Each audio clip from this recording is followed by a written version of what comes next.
Hi everyone, so I welcome you all to this PT 365 Polity series. So today we'll be starting with important constitutional, statutory and executive bodies which were in news. So first topic is National Recruitment Agency. Why was this in news? Recently Union Cabinet approved setting up of National Recruitment Agency, which is an independent body to conduct the examination for various government jobs. तो एक national recruitment agency जैसे UPSC है वो exam conduct कराती है, ऐसे ही NRC एक एजेंसी गवर्नमेंट ने अप्रूव करी है जो कि वेरियस एग्जाम्स को कंडक्ट कराएगी. So it will conduct the common eligibility test for recruitment of non gazetted post in the government and public sector banks. तो बैंक्स और गवर्नमेंट सेक्टर में जितने भी नॉन गेस्टेड पोस्ट है उनके लिए कॉमन एलिजिबिलिटी टेस्ट क्रिएट करेगा. It will be a society registered under the societies registration act headed by a chairman of the rank of the secretary to the government of India. तो chairman होंगे जिनकी rank government of India की secretary के बराबर होगी. It will have representatives of Ministries of Railway, Ministries of Finance, Staff Selection Commission (SSC), Railway Recruitment Board (RRB), and Institute of Banking Personnel Selection (IBPS). And it will held twice a year. एक साल में 2 बार होगा.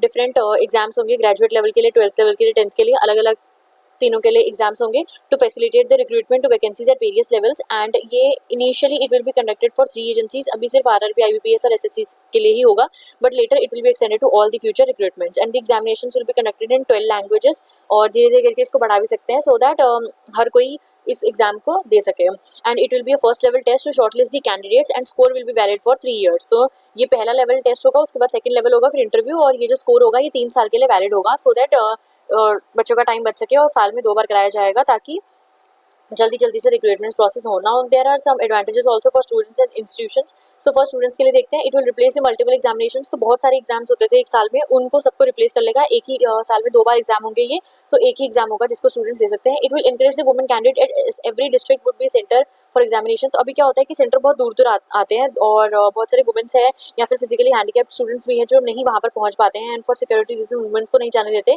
तो अभी हर district में एक centre होगा, तो वुमेन्स के लिए ईजी हो जाएगा वहाँ पे जाना, और also for physically handicapped students. It will reduce the burden of fee from multiple exam to single exam. तो बहुत सारे एग्जाम की अलग अलग फी होती है, 500, 100 और एनी फी, लेकिन अभी क्या होगा, सिर्फ एक एग्जाम होगा, एक ही बार फी पे करनी होगी. It will outreach and it will facilitate the awareness which will increase the participation for remote and rural areas. तो अभी क्योंकि वर्निकुलर लैंग्वेजेस भी डाल दी है, इंग्लिश हिंदी के अलावा भी, तो काफ़ी सारे रूरल एरिया से पार्टिसिपेशन भी होगा लोगों का, और जॉब्स के लिए वो अप्लाई करेंगे. And advantages for institutions are, it will reduce the cost of spending on setting up exam centre every exam. तो हर एग्जाम के लिए अलग सेंटर को सेट करना है हर डिस्ट्रिक्ट में, हर जगह में, तो बहुत सारे पैसे खर्च होते हैं. अब इसमें क्या होगा कि एक ही बार एग्जाम होगा, तो एक ही बारी में पूरा प्रोसेस हो जाएगा, बार बार कराना नहीं पड़ेगा. सिंगल एग्जाम को reduce the recruitment cycle and thereby increase the efficiency of administration. एक तो रिक्रूटमेंट साइकिल जो होगा वो कम हो जाएगा, मतलब साल में 2 बार एग्जाम होंगे, उसके बाद फिर बाकी सारे प्रोसेस स्टार्ट होंगे. अभी ये तो होगा नहीं कि हर महीने 2 महीने में एग्जाम हो रहे हैं, तो it will benefit and this will bring in transparency to the recruitment cycle. तो सिंगल एग्जाम होगा, एक टाइम फी होगी, तो वो जो बहुत सारे एग्जाम्स में इतने सारे चीटिंग प्रोस्पेक्टस होते हैं वो सारे कम हो जाएंगे, एंड ट्रांसपेरेंसी गवर्नमेंट में इसमें ज़्यादा आ जाएगी. So this was all about this. Now next news is National Medical Council Commission. So Union government constituted the National Medical Commission. So basically there were some institute which regulate the medical or the engineering, or for example law, Bar Council of India or any agency. So for medical it has Medical Council of India as country's medical education regulator. So NMC constituted under the NMC Act of 2019, and it would replace this Medical Council of India, क्योंकि यहाँ पे बहुत सारे corruption charges थे, efficiency इतना ज़्यादा नहीं था, तो इसको रिप्लेस करने के लिए गवर्नमेंट ने ये नया कमीशन कॉन्स्टिट्यूट किया है. इश्यूज क्या इश्यूज थे, वही रेगुलेशन अच्छा नहीं था अंडर ग्रेजुएट पोस्ट ग्रेजुएट के लिए, अकाउंटेबिलिटी नहीं थी, करप्शन के चार्जेस बहुत ज़्यादा थे, तो ये सारे इश्यूज थे. तो अभी सबसे पहले इसमें क्या होगा, एक तो मेडिकल एजुकेशन सिस्टम ऐसा होगा जहाँ पे एडिक्वेट और हाई क्वालिटी मेडिकल प्रोफेशनल्स होंगे, latest medical research medical professionals adopt करेंगे. पीरियोडिक असेसमेंट होगा मेडिकल इंस्टीट्यूशंस का, and also it will give an effective grievance redressal mechanism for the functioning of the medical education system. What is important is कि इसमें members कौन होंगे, 33 members होंगे, जिसमें एक चेयरपर्सन होंगे. The chairperson must be a medical practitioner, तो he must be a doctor itself. 10 ex officio members होंगे. एक्स ऑफिशियल मेंबर्स मतलब कि अगर वो किसी पोस्ट पे हैं, तो बाय दैट पोस्ट, वो उस पोस्ट पे होने की वजह से ही इस कमीशन के मेंबर्स होंगे. For example presidents of under graduate post graduate medical education boards, general of health services, director general of health services, director general और Indian councils of medical research. तो ये सारे मेंबर्स जो हैं वो as a members of these particular post, इसलिए वो इस कमीशन के एक्स ऑफिशियल मेंबर्स होंगे. और 22 पार्ट टाइम मेंबर्स भी होंगे, of which at least 60% of the members जो होंगे वो मेडिकल प्रैक्टिशनर्स ही होने चाहिए. मेडिकल एडवाइजरी काउंसिल बनेगी इस एक्ट के under. Central government will constitute this medical advisory council. इस काउंसिल का it will be a primary platform जिससे कि states and UTs can put for their views या कंसर्न्स जो भी उनको नेशनल मेडिकल काउंसिल में लग रहे हैं. Further the council will advise the national medical council on measures to determine and maintain the minimum standards कि क्या नेशनल मेडिकल एजुकेशन के क्या मिनिमम स्टैंडर्ड्स और क्या इंपॉर्टेंट स्टैंडर्ड्स हैं जिनको देखने की जरूरत है. Also there are some functions of this NMC. Framing policies for regulating medical institutions and professionals, assessing the requirements of healthcare related human resource and infrastructure, ensuring the compliance by state medical councils of regulations and made under the bill, framing the guidelines for determination of fees up to 50% of the seats in private medical institutions and deemed universities which are regulated under the bill.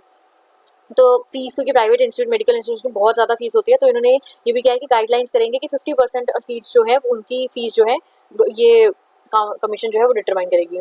Autonomous boards हैं. The act set up autonomous boards under the supervision of this NMC. Each autonomous board will consist of a president, उसके साथ 4 members होंगे और जो central government appoint करेगा. उसके बाद boards कौन कौन से होंगे. So under graduate medical education board and post graduation medical education board कि ये सारे स्टैंडर्ड्स और मेडिकल एजुकेशन के रेगुलेशंस को सेट करेंगे जो भी अंडर ग्रेजुएट और पोस्ट ग्रेजुएट लेवल पे चाहिए. Medical assessment and rating board ये इंस्पेक्शंस या फिर मेडिकल इंस्टीट्यूशंस के रेटिंग के लिए हेल्प करेगा. Also ethics and medical registration board to regulate and promote the professional conduct या फिर मेडिकल एथिक्स कैसे है, नेशनल रजिस्टर मेंटेन करके रखने हैं, कौन से मेडिकल प्रैक्टिशनर्स लाइसेंस हैं, कम्युनिटी हेल्थ प्रोवाइडर्स कौन से हैं. तो ये सारी चीज़ें ऑटोनॉमस बोर्ड्स के अंदर आएंगी. Also there will be entrance examinations. Uniform NEET exam होगा, national eligibility cum entrance test for admissions to under graduate और पोस्ट ग्रेजुएट स्टूडेंट्स के लिए सारे मेडिकल इंस्टीट्यूशन में which will regulated in this act. And also NMC will specify the manner of conducting common counselling for admission in all the such medical institution. Also national exit test भी होगा कि जिन्होंने भी medical की 5 साल की पढ़ाई करी है उसके बाद उन्हें लाइसेंस देने के लिए एमबीबीएस प्रैक्टिस करने के लिए एक टेस्ट से पास होना पड़ेगा कि कुछ भी जो भी उन्होंने पढ़ा है वो सीखा भी है या नहीं. And they can also serve as an entrance to post graduate level के लिए भी ये एग्जाम सर्व करेगा. Limited licensing है. Under this act, the NMC will be granting a limited license to certain mid-level practitioners connected with the modern medical professions to practice medicines, and this mid-level practitioners may prescribe specific medicines in primary and preventive healthcare. तो मतलब कुछ particular medicine के ऊपर licence दिया जाएगा कि ऐसे नहीं कि कुछ भी दे रहे हैं. So for example primary health care को और इम्प्रूव करने के लिए this will be done. Next news is National Human Rights Commission. So recently Supreme Court allowed the NHRC intervention in its suo motu writ petition on the problems and miseries of migrant laborers in the wake of nationwide lockdown. अभी Covid pandemic में बहुत सारे migrant labourers इधर से उधर जा रहे थे तो उसमें सुप्रीम कोर्ट ने NHRC को ये परमिशन दी है कि आप suo motu writ petition file कर सकते हो जो भी प्रॉब्लम्स अभी ये सारे माइग्रेंट लेबरर्स फेस कर रहे हैं. तो suo motu इज अपने आप ऑन इट्स ओन. ठीक है. नाउ लेट अस सी कि नेशनल ह्यूमन राइट्स कमीशन क्या है and what are its functions and all. So ये एक statutory body है. ठीक है. Established in October 1993 under the Protection of Human Rights Act of 1993. So it is a statutory body. This act provides for the creation of State Human Rights Commission and Human Rights Courts for protection of human rights. So State Human Rights Commission, National Human Rights Commission and Human Rights Courts जो हैं they are formed under this Protection of Human Rights Act of 1993. Also, there are some functions and powers of this NHRC. It will investigate the grievances regarding the violation of human rights. इधर suo motu मतलब अपने आप ही ले सकते हैं और या फिर कोई petition इन्हें मिली है उसके ऊपर भी. It can look into the matter human right violations जैसे within 1 year of its occurrence मतलब 1 साल के अंदर अंदर कौन कौन से violations हुए हैं वो इसको देखने हैं. It can interfere in any judicial proceedings. जैसे कोई भी human rights के खिलाफ कोई violation हो रहा है तो किसी भी judicial proceedings में ये दखलंदाजी करके बोल सकते हैं कि this is wrong, this should not be done in this space. And they can visit any jail, any other institution, check कर सकते हैं कोई भी state government के अंदर है कि वहाँ की लिविंग कंडीशंस कैसी हैं और अगर उन्हें कुछ लगता है तो वो रिकमेंडेशन भी प्रोवाइड कर सकते हैं for the human rights. It can review the safeguards provided under the constitution for any law for the protection of human rights and can recommend the appropriate remedial measures. तो ये जितने भी constitution के अंदर provisions दे रखे हैं उन सबको देख सकते हैं या फिर कोई भी लॉ को देख सकते हैं कि ह्यूमन राइट्स को प्रोटेक्ट कर रहा है या नहीं कर रहा है या फिर अगर वो वायलेट कर रहा है तो वो पूरे के पूरे रेमेडियल मेजर्स भी प्रोवाइड करेंगे. It can also recommend the payment of compensation of the damages but it has no power to punish the violators of human rights. तो कंपनसेशन के लिए बोल सकते हैं, डैमेज के लिए बोल सकते हैं कि ये पेमेंट प्रोवाइड करो बट ये पनिश नहीं कर सकते जिन्होंने भी ह्यूमन राइट को वायलेट किया है. Nor to award any relief including the monetary relief का भी ये विक्टिम को नहीं दे सकते. ये सारी चीजें जो है ये कोर्ट के अंदर ही डील होंगी.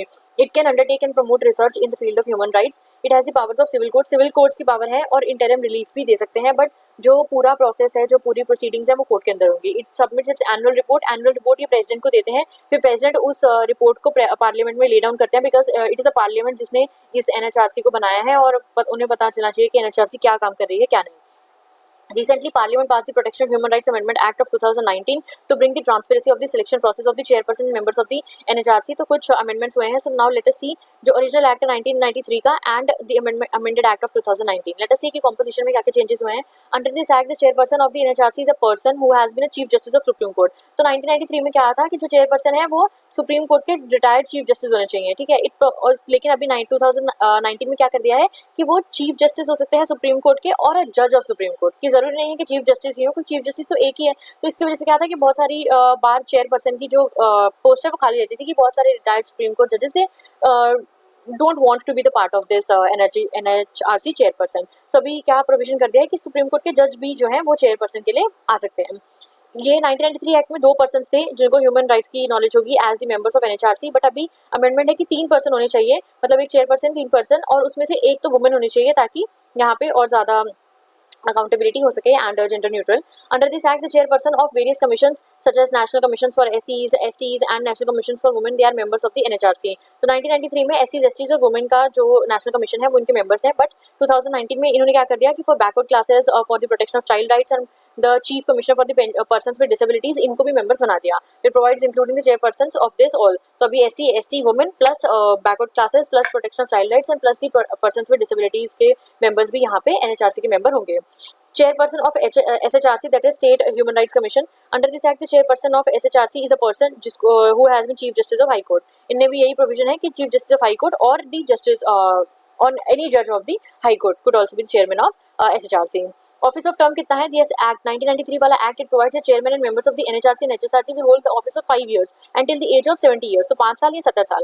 Further the act allows for the reappointment of the members of NHRC and HSRC for the period of 5 years. तो यहाँ पे रीअपॉइंटमेंट का भी प्रोविजन था.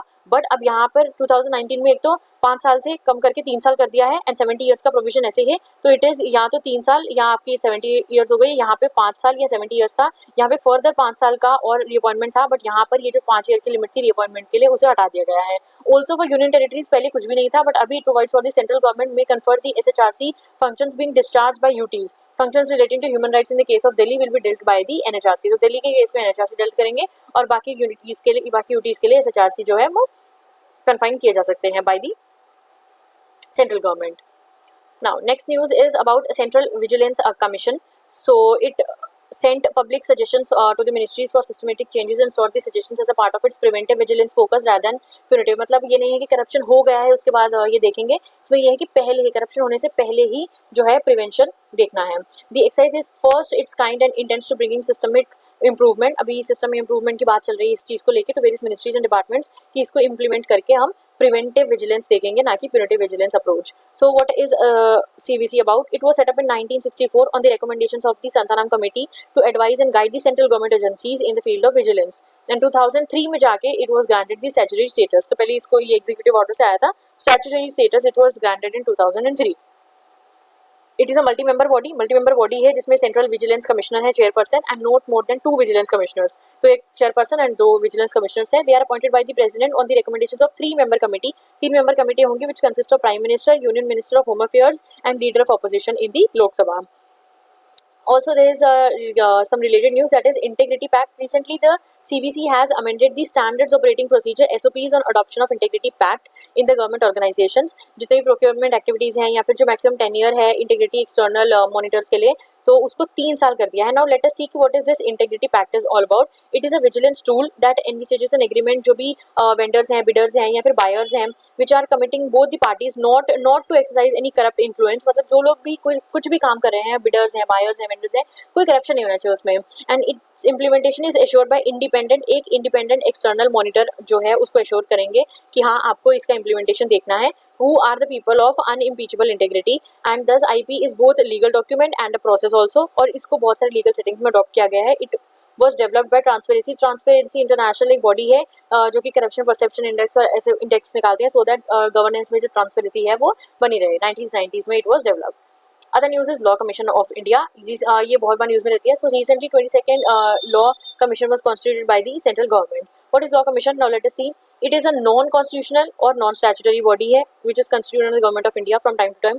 ये एक executive body है. Now this is important कि it is an executive body which was established by the order of the government of India. Law Commission on the reference made to it by the central government या suo motu powers में इसके मतलब on its own अपने आप भी ये cases ले सकते हैं। It undertake the research, law में रिसर्च करते हैं, एग्जिस्टिंग लॉज जो हैं उनका रिव्यू करते हैं, रिकमेंडेशंस प्रोवाइड करते हैं इंडिया की रिफॉर्म्स आ सके, नई लेजिस्लेशन इनैक्ट हो सके। It also undertake studies and research for bringing reforms in the justice delivery system for the जो डिले प्रोसीजर्स में डिले है, यहाँ पे केसेस जल्दी से डिस्पोज ऑफ हो जाए, कॉस्ट ऑफ लिटिगेशन कम हो जाए, ये सारा काम देखते हैं। The tenure of the commission is 3 year, 3 साल का इनका टेन्योर है, and it is usually reconstituted after every 3 years.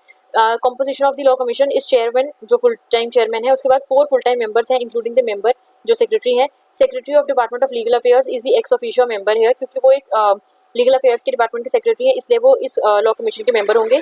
Secretary of legislative department, he is also ex officio member and not more then 5 part time members, तो 5 part time members भी होंगे। ये एक advisory body है government की, और ये अपनी रिकमेंडेशंस देती है जो गवर्नमेंट में बाइंडिंग नहीं है, बट रिकमेंडेशन प्रोवाइड करते हैं गवर्नमेंट में और may not accept this. First law commission जो है वो ब्रिटिश राज में 1834 में इस्टेब्लिश हुआ था by the charter act of 1833। तो पहला लॉ कमीशन 1833 चार्टर एक्ट के अंडर आया था। With its chairman was lord Macaulay, lord Macaulay इसके चेयरमैन थे। Its recommendations for the codifications of IPC and CRPC, तो उसके लिए रिकमेंड किया था। First law commission of independent body was establish in 1955, तो इंडिपेंडेंट इंडिया में 1955 3 साल के लिए आया था। Chairman of this commission was Mr. M.C. Stelwart, who was also the first Attorney General of India. So these are some facts about this. So next news is National Crime Record Bureau. So why was this in news? So National Crime Records Bureau Crime in India report निकालता है हर साल, तो भी 2019 का report आया है, उसके basis पे ये न्यूज़ है। So what is NCRB? It was set up in 1986 to function as the repository of information on crime and criminals to assess the investigations जो भी crime से related हैं। It was recommended by Tandon Committee, National Police Commission of 1977 to 81 and Ministry of Home Affairs Task Force of 1985। इनके recommendations पे ये बनी है। So it is entrusted with the responsibility of monitoring, coordinating and implementing the crime and criminal tracking networks and systems project. It is headquartered in New Delhi and is a part of the Ministry of Home Affairs। तो Home Affairs का part है ये, उसको पूरा account करते हैं। So the first edition of the crimes in India pertains to the year 1953 में पहली बार आया था। Latest addition to the report pertains in the year 2019 and this report captures crime registered under the IPC and special and local laws। The publications में क्या है, accidental deaths कितनी है, suicides कितनी है, prison statistics क्या है, fingerprints इंडिया में, and also the reports on missing women and children in India। What are the key objectives of this NCRB? इसका फंक्शन यही है कि जो क्राइम्स या फिर क्रिमिनल से रिलेटेड इन्फॉर्मेशन है वो प्रोवाइड करनी है नेशनल और इंटरनेशनल लेवल्स पे, to store and coordinate the disseminate information on the interstate और इंटरनेशनल क्रिमिनल्स फ्रॉम जहाँ से आ रहे हैं, किसी स्टेट से जा रहे हैं या फिर नेशनल इन्वेस्टिगेशन एजेंसी से कोई इन्फॉर्मेशन मिल रही है, कोर्ट्स या प्रोसिक्यूटर्स इन इंडिया, तो वो सारे ही स्टोर करके रखते हैं information. Also provide training facilities to personnel of the Crime Records Bureau. The function as a national storehouse of fingerprints records of convicted persons, including the fingerprints records of foreign criminals. So इनके पास सारे fingerprints होते हैं. Also they can check various crimes के लिए कुछ भी. To advise central and state governments on matters relating to fingerprints and footprints. So they conduct training courses of fingerprint experts. So ये central and state governments को advice भी करते हैं matters पे. Now let us see some of the trends here. So crimes against women have been increased. So अभी 7.3% था 18-19 में, और it was topped by UP, followed by Rajasthan and Maharashtra. सबसे ज़्यादा crimes UP में है, फिर Rajasthan, Maharashtra, and it is increased by 7.3%. Cyber crime भी 63.5% increase हुआ है, and crime against SCs and STs is increased, is also increased from 2018 to 19। एक साल की रिपोर्ट होती है तो 18 और 19 को कंपेयर किया गया है। चिल्ड्रन की क्राइम्स भी 4.5% बढ़े हैं, and there has also been 1.6% increase in the registration of cases from 18 to 19। offences against the state decrease, तो स्टेट के अगेंस्ट जो offences हैं वो डिक्रीज हो गए हैं 18 से 19 by 11.3%। So there are some other important news as well. So first is Committee on Content Regulation in the Government Advertising, that is CCRGA. So ये सेट किया था सेंटर ने on the direction of the supreme court कि जितना भी government funded advertisement है सारे media platform से, उनका कंटेंट रेगुलेशन को चेक करना है। So it is empower to address the complaints जो भी जनरल पब्लिक दे रही है, या फिर ये अपने सुओ मोटो कॉग्निजेंस भी है, that is on its own, ये अपने आप केसेस ले सकते हैं अगर सुप्रीम कोर्ट के गाइडेंस जो दिए हैं on the content regulation of government advertising और उनके रिकमेंडेशन से रिलेटेड अगर उनका वायलेशन हो रहा है तो this committee will see into it. Recently it said that कि states not setting up similar committees for content regulation। तो इसमें क्या है कि states को committees set करनी है, वो ये देखेंगे कि गवर्नमेंट जो है उनकी funded advertisements जो हैं वो क्या है, और सुप्रीम कोर्ट के जो जितने भी गाइडलाइंस हैं उनके ऊपर उनके रिकमेंडेशन पे काम कर रहे हैं, वायलेट कर रहे हैं। तो अभी के लिए फिलहाल सिर्फ और सिर्फ 4 स्टेट्स हैं जिन्होंने ये कमेटी बनाई है, that is Karnataka, Goa, Mizoram and Nagaland. इन्होंने अपनी स्टेट लेवल पे ये कमेटीज कॉन्स्टिट्यूट कर रखी हैं। Next is Bureau of Outreach and Communication (BOC). So Ministry of Information and Broadcasting has issued a draft. It is a draft of policy guidelines for the empanelment of social media platforms with Bureau of Outreach and Communication for center paid outreach campaigns. 2017 में इसको set किया गया था by the integration of first file directors of advertising and visual publicity, directorate of field publicity and song and drama divisions. इसका mandate is important कि branding of the government as prime facilitator of people's empowerment and positioning of messages through the print, audio, visual, outdoor and digital media to realize the same. तो इसमें ये है कि government के जितने भी advertisements हैं जो पहले तो इंपॉर्टेंट ये है कि bureau of outreach communication ministry of information broadcasting के अंडर आता है। 2017 में सेटअप हुआ था और इसमें गवर्नमेंट के जो भी जितने भी ब्रांडिंग्स हैं वो प्राइम फैसिलिटेटर्स हैं लोगों को एम्पावर करने के लिए। Next and the last news is National Film Development Corporation (NFDC). Cabinet approve the merger of 4 film media units with the national film development corporation. तो ये एक centre level public sector PSU है which was incorporated in 1975 with the primary objective of planning and promoting organize efficient and integrated development Indian film industry को develop करने के लिए। तो 4 other जो मर्जर 4 फिल्म मीडिया यूनिट्स हैं उनको मर्ज कर दिया गया है in the national film development corporation. तो कौन कौन से हैं? फिल्म डिवीजन जो 1948 में स्टैब्लिश हुई थी। इट वॉज क्रिएटेड प्राइमरी की डॉक्यूमेंट्रीज प्रोड्यूस करनी है, न्यूज़ मैगजीन गवर्नमेंट के प्रोग्राम्स के लिए और इनका रिकॉर्ड रखना है। ऑल्सो चिल्ड्रंस फिल्म सोसाइटी 1955 में बना था। इसका स्पेसिफिक ऑब्जेक्टिव है कि चिल्ड्रन और यंग पीपल को वैल्यू बेस्ड एंटरटेनमेंट प्रोवाइड करना है। National film archives of India it was establish in 1964 जिसका प्राइमरी ऑब्जेक्टिव था कि इंडियन सिनेमेटिक हेरिटेज को प्रिजर्व करके रखना है। Also directorate of film festivals जो 1973 में सेटअप हुआ था to promote the Indian films and cultural exchange. तो ये चारों के चारों जो यूनिट्स हैं मीडिया यूनिट्स हैं इसको अब मर्ज करके NFDC में ऐड कर दिया गया है। So this is all about some legislation news. So thank you friends for watching this lesson. Please like and share the video and subscribe to the channel and we'll meet in the next one.